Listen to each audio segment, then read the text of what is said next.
வச்ச மாமனவ யாரு பாடுகிற பாட்டுல தானியும் அத கூறு யாரிடத்தில் உன் மனசு போச்சு நூல போல உன் உடம்பு ஆச்சு பூங்குயிலே பூங்குயிலே கேளு நீ பாட்டெடுத்த காரணத்தை கூறு யாரிடத்தில் உன் மனசு போச்சு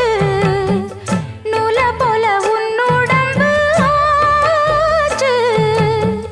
வட்டமிட்டு சுத்தும் கண்ணு வீச்சு வாய விட்டு போனதென்ன பேச்சு